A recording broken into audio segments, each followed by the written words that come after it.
today. Become the soldier of tomorrow. You see technologies now progressing to the point where it makes sense to put an exoskeleton on the battlefield. Imagine if we could replace all the small arms projectiles with one. If the soldier has a rifle, he has the same capability as an M1 Abrams tank. Cloaking is essentially invisibility. I think you can think of many possibilities where you're out in the battlefield and you'd like to not be seen.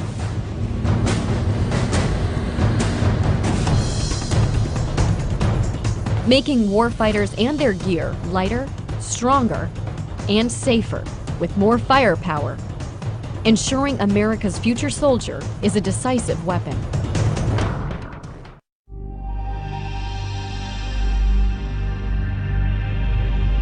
There are so many tasks within the Army that we ask soldiers to do every day that are heavy lift tasks, that are sustainment, that are long-term marches. And if we can provide something that makes what they do every day easier or allow them to do it for a longer period of time without physically getting exhausted, it helps them on the battlefield. Whether it's advanced sensors, or whether it's running faster, to be able to carry a heavier load for a longer distance, a device that knows you, that can learn you, and if it needed to, it knows how you walk, so maybe it takes you back. There's so much potential, I think, when you provide a frame like that or some type of device for personal augmentation. One of the issues we've been looking at to distribute the load effectively or to help the soldiers carry load is the idea of the wearable robots or the exoskeletons. We looked at the full body exoskeleton as well as just strictly a lower body, where the lower body is just carrying the backpack load, and a full body has the ability to either do that or carry a manual load carriage in the arms. At this point, the engineering has demonstrated that it can work. So the next question is, as physiologists and biomechanists come together with engineers, the question is, how well will it work? If soldiers are expected to carry 120 pounds and walk at 3 miles an hour in the field, we're certainly going to evaluate it to that degree in the lab. And one of the things that we've gotten smarter with over the years is that you can't just take a novel piece of equipment and expect someone to wear it. So as we get smarter in our research protocols, we've been building in more and more learning time, familiarization. It's an interesting feedback that we get. Some of the soldiers felt like they were more used to carrying the backpack by itself without the device because that's what they're used to, whereas other volunteers felt like they'd rather feel the effects of the device than rather have to feel the effects of the load on their shoulders. We've tested 2 prior versions, and each time we're seeing incremental improvements in how well it works. Our long-range research plan is to be able to address things in a very isolated environment here in the lab, and then to grow that research out and start getting into the field more. You have to enhance the soldier's strength to enable him or her to carry what they need to carry, giving him a better fit to the equipment that we have and actually designing and building equipment around his needs. The exoskeleton is an option that we have. It can provide considerable strength to carry things. One of the disadvantages is cost. And the question is the maintenance. The question is who would be wearing the exoskeleton, on what missions.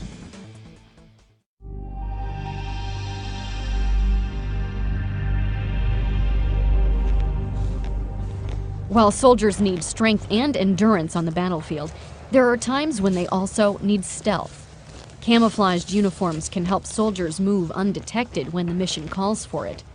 In the future, a revolutionary new technology might even make the soldier invisible.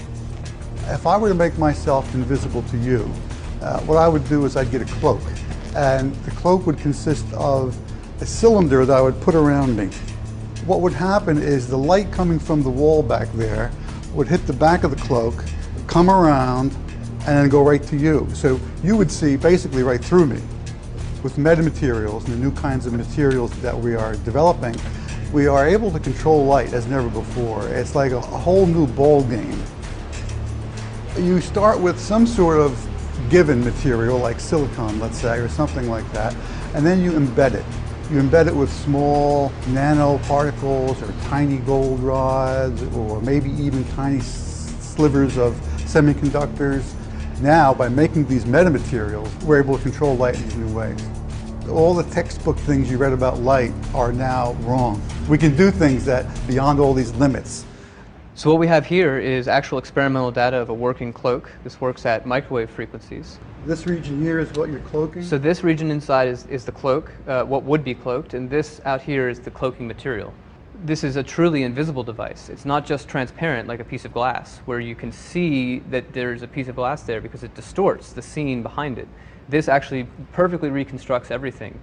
The Duke Group did a very important experiment when they verified these ideas using microwaves, long waves. It proved that the concept of cloaking, the concept of metamaterials, the transformation that was used to make the light go around, it proved all those things were correct. But its limitation is that it was at one specific wavelength and not a visible wavelength. So there's 1,000 challenges in bringing that up to the visible. One of the most advanced concepts is the conformal cloak. And that's like a blanket. That's something that you could put around any object. Now the thing about a tank is it doesn't change shape too much. Turret moves and so forth, but there you know the shape, and then you could design a conformal cloak that fits right on the metal and render it invisible. Anything that fits around a person or an object, so a shirt, it could be the uniform, or it could be a blanket they put around themselves. I think the applications are widespread. It's just that we're not ready to build things like that yet. They're just years off. It's going to be a while before soldiers have cloaking devices, but that's the ultimate goal.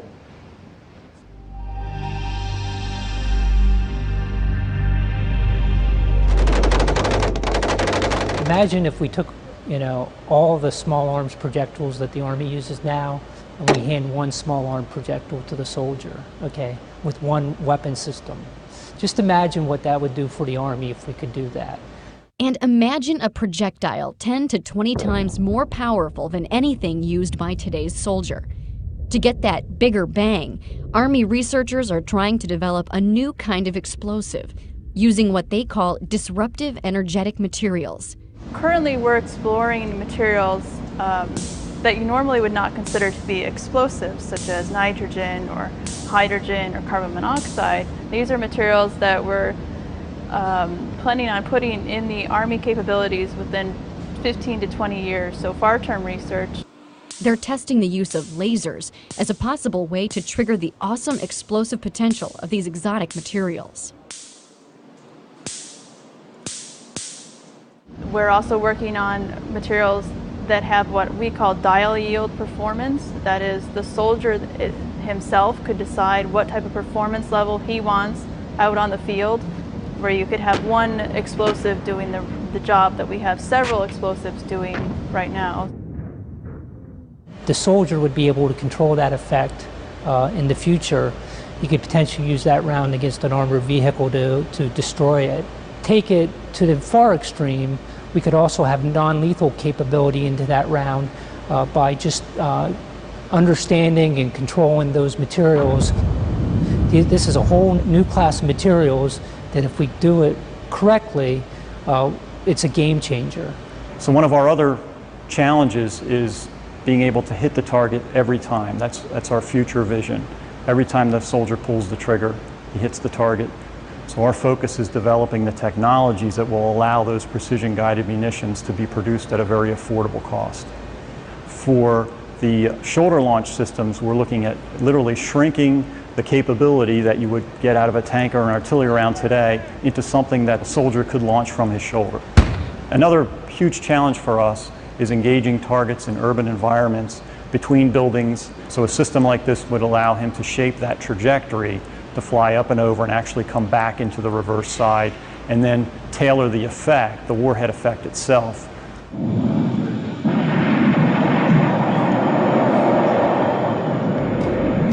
Full spectrum capability in the hands of the individual soldier.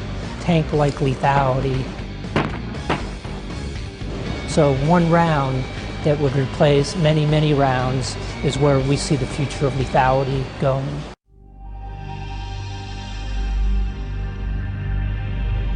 Soldiers of the future will also be more connected, sharing vital information with their unit and other sources, using powerful electronic tools to get the right data at the right time.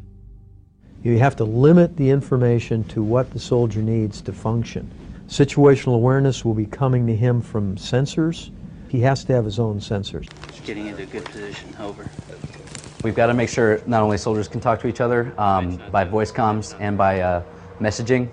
On top of that, you've got to communicate with all the different sensors on the battlefield. This includes everything from the unmanned aerial vehicle to unmanned ground vehicle, so something you might kick out into a building before you enter. If you're carrying something like the any kind of ground soldier system, hopefully we can get that down to a smartphone. Like when you want soldiers A and B to go to place C, like, you know, just go up to them and grab them and shove them over there. Well, that's the team leader's technique, right? When a platoon leader wants somebody to go somewhere, you can drive what's called a chem light on the screen.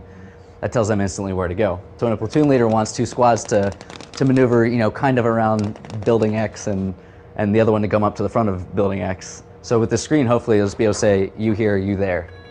You give him the information that he needs in terms of where he has to go, who is with him, how, you know, what you should look out for on this road, what's the experience.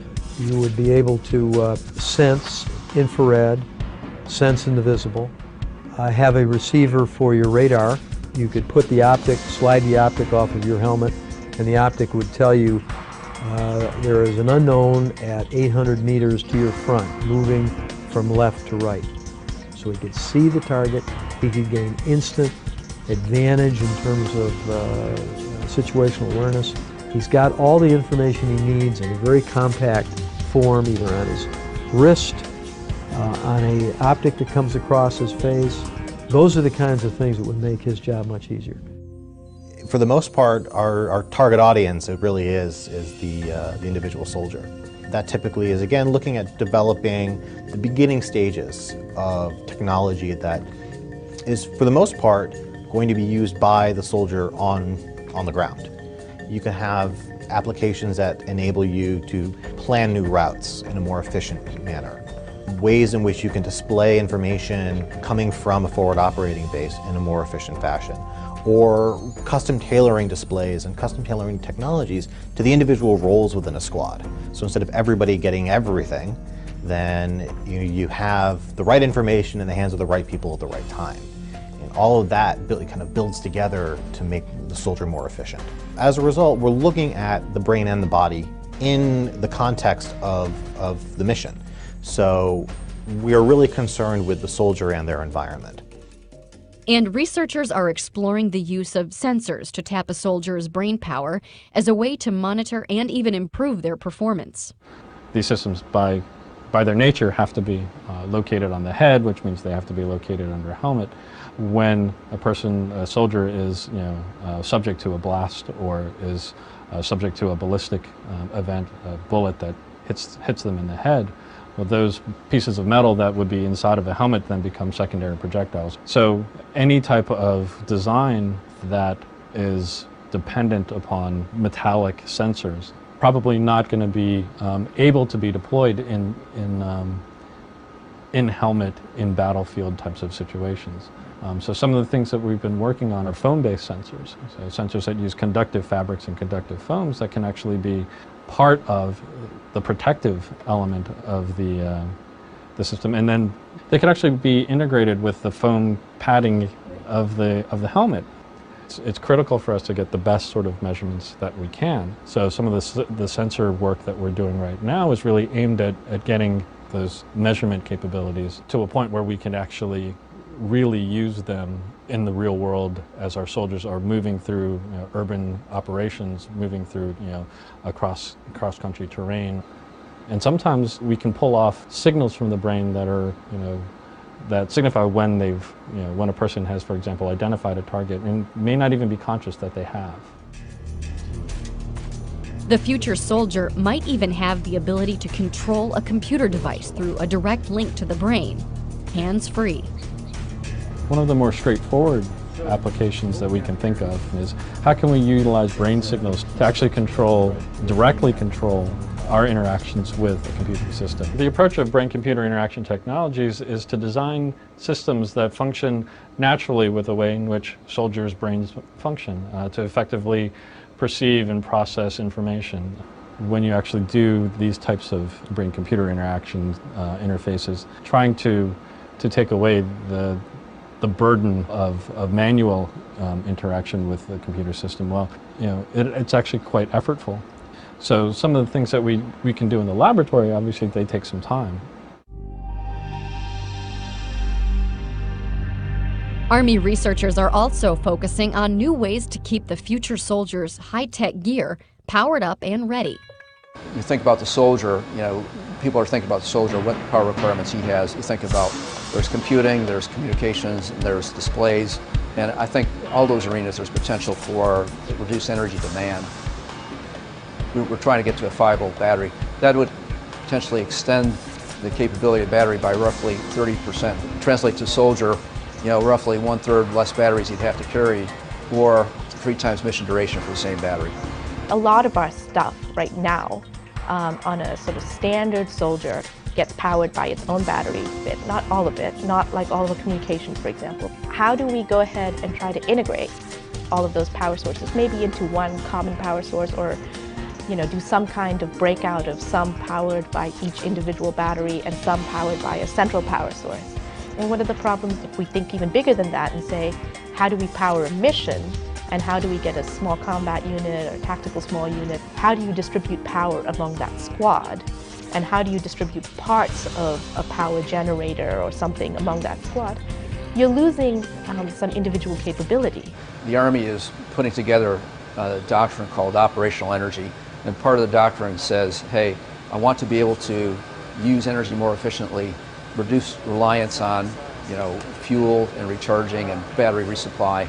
So I want to be able to produce and use energy locally wherever possible. So, you know, this is where some of the alternatives come in. And then we're looking at some alternatives besides batteries. We're working here on fuel cells and some fuel cells that may be able to use a variety of different fuels. Even more sort of further out there might be developing wireless technology so that within a radius of, you know, whatever number of miles we need, everything in that radius will be powered without you having to do anything or carry anything.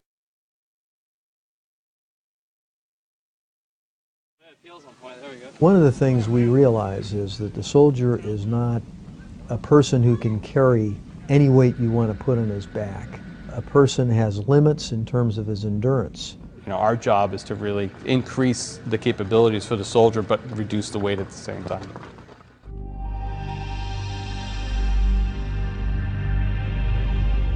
From the science and technology point of view, it's a total ground-up development effort at headgear design. Lighter, stronger, more integrated. We want a streamlined solution that commanders can up armor or de-armor their soldiers depending on the mission. Lightweight materials that are not going to induce near or short-term injuries to the neck and back. Lighter materials for improved mission performance, and just the overall streamlined system. We're looking at the balance and the center of gravity of the helmet from the biomechanical point of view, and then to go along with that, we're taking a look at the weight of the helmet, obviously, to reduce soldiers' load. We're investigating some new heads-up display technologies, more particularly see-through heads-up display. You have that micro display, it's a solid piece of equipment, and it reduces your field of view. So we're looking at technologies that will help open up that field of view and give the soldier more peripheral vision. Soldiers are experiencing a lot of wounds to the face due to secondary blast over effects, whether it be glass, rocks. The different communities are looking for some sort of lower face protection that they can add on if they want to. If you want to be able to protect against every single threat that's out there, you're going to have a 10-pound helmet, which is not going to be good for the soldier. Not only for their situational awareness, but, you know, the short term, they're being able to accomplish their mission. Long term, possibly long-term disability or injuries. The idea is that we're always on the hunt for new materials that are going to give us a decisive advantage. The future helmet technology here we see largely in exploring new materials to address what we would consider new issues. Rifle protection, blast resistance. Historically, helmets have been designed for ballistic resistance. They have not been designed for blast. But as you know, it's an increasing concern, like what's the impact of blast on the soldier? And that's what we're exploring now, is how do we reduce the incoming impulse to the helmet and actually ultimately to the brain.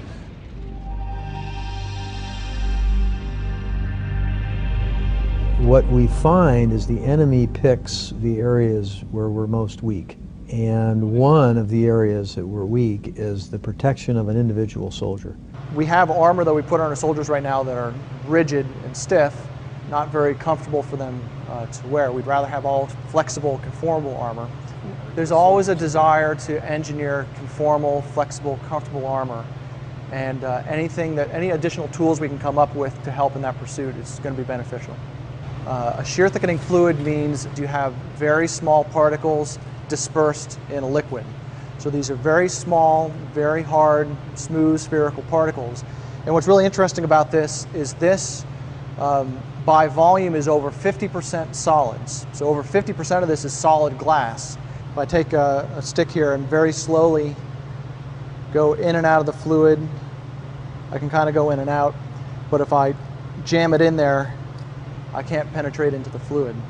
We saw this material, saw this as an opportunity to perhaps exploit it for military application. Our body armor that we wear right now is composed of fabrics like this. It's a plain woven Kevlar fabric, great ballistic protection. Now if I take the same fabric and I add the shear thickening fluid to it, it kind of acts like a glue that kind of holds together the yarns and fibers, does not permit them to slide past each other. So when I engage it with the awl, its only option for getting through is to break Kevlar. It's not going to let things slide out of the way, and you're just not strong enough to break Kevlar by hand with a tool. So I get that great puncture protection with something that's still nice and flexible. The heavy lifting is still done by the fabric. You need a high performance fabric in there. This is just altering the way the fabric is interacting with the thread. You're not going to see the fabric disappear and be replaced by purely fluid. It's because we're taking ballistic fabrics and treating them to give them puncture resistance. We can actually make a body armor material that has both puncture resistance and ballistic resistance. This technology primarily is addressing the soft part of the armor. So potentially, if it's designed properly, we could look at reducing the weight or the thickness of the vest. And because of the unique properties of this material, it gives us a lot of opportunities to really tune performance and potentially get us into doing things like creating extremities protection for the arms, the legs, the groin. This is basic research at this point, 5, 10, 15 years. And in fact, as we continue to learn more about the material, we might discover a completely new direction that will lead us down a different path. And soldiers are playing a key role along that pathway by providing a unique blend of feedback on behalf of the future soldier.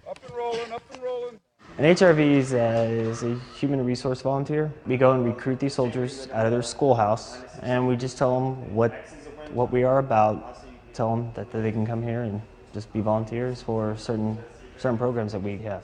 Typical cycle, we can have anywhere from 25 to 33 volunteers, depending on how many studies are going on. They're each here for approximately 90 days each. The first time we went in, they brought us to 5,000 feet, back down, and then they brought us up to 11,500 feet. And then we sat in there for a good half an hour just to see if everybody was okay with it, no one was getting sick or altitude sickness. They put a tube in your mouth, and then they tell you to breathe, and then breathe in heavily, breathe out heavily, in and out. When they first came, they started talking about how this is going to help people on deployments and everything, and I thought it'd be really beneficial to my brothers and sisters in arms that we could help them out in the future. We're really just beginning to understand the relationships, all the intermingling relationships between the brain and the body and the environment. The nice part about virtual environments, immersive virtual environments, is you can control every aspect of the environment. You as the experimenter know exactly what variables you're manipulating, but at the same time creating a very realistic, immersive, again, sense to the soldier. Enemy down. Moving into the building. We could measure a soldier's ability to walk toward or away from targets. We could measure how quickly they respond to situations, or how quickly they make decisions between potential targets. So we can use these data to construct kind of models of soldier performance. Enemy down. So a piece of technology can have a load associated with it if it distracts you, if it requires your attention periodically. The goal, of course, is to have it complement the soldier in a natural way. It all comes down to capabilities. It all comes down to requirements. It all comes down to what does the soldier need on the battlefield and what makes sense. What we like to do is we like to lay out the long-term vision. But when we see the golden nugget, the potential game changer, we introduce that much quicker into the force. I like to think imagine. And right now,